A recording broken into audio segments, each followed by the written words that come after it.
ॾिठो थम मिले थो मुनाफ़ो अज़ीज़ो पढ़ानात जंहिं वक़्तु माथो अज़ीज़ो ॾिठो थम मिले थो मुनाफ़ो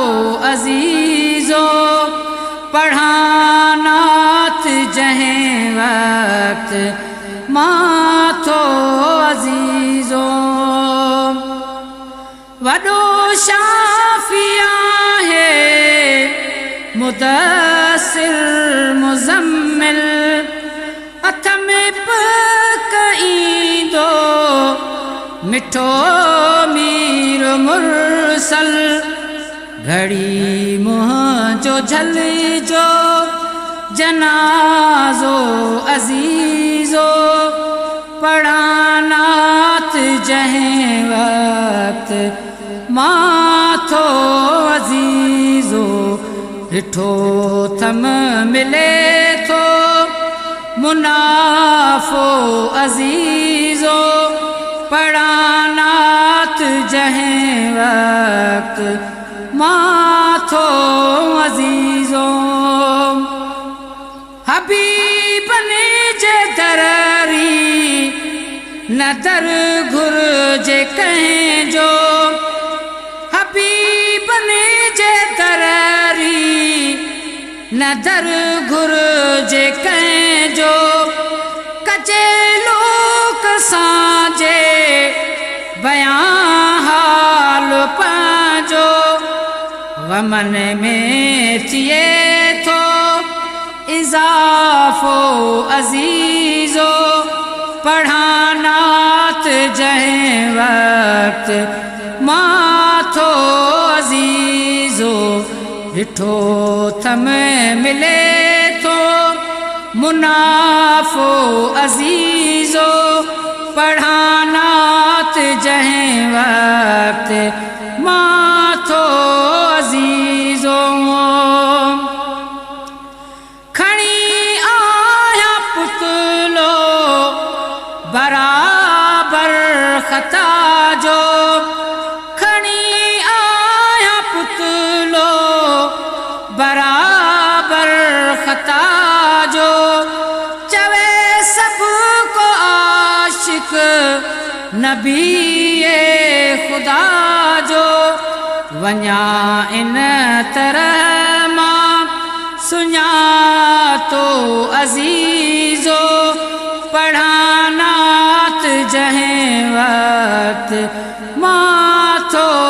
अज़ीज़ो ॾिठो थम मिले थो मुनाफ़ो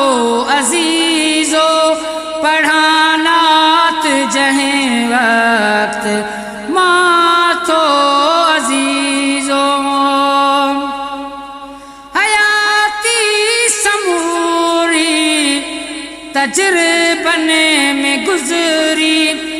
हयाती समूरी तजुर्बन में गुज़री घड़ीअ में वयासी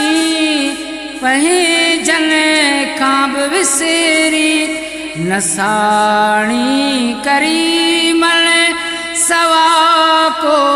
अज़ीज़ो पढ़ानात जंहिं वक़्तु माथो अज़ीज़ो ॾिठो थम मिले थो मुनाफ़ो अज़ीज़ो पढ़ानात जंहिं वक़्तु माथो अज़ीज़ो बुघिया बाज पंहिंजी कंदो बाज वारो मुफ़लिस जो अल्लाह ताला जो प्यारो बुघिया बाज पंहिंजी कंदो बाज वारो मुफ़लिस जो अल्लाह ताला जो प्यारो कयां आऊं खुट को पोछा जो अज़ीज़ो कया आऊं खुद को पोछा जो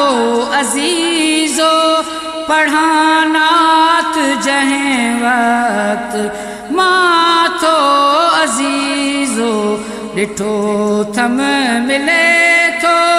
मुनाफो अजीजो पढ़ानात जहें वक्त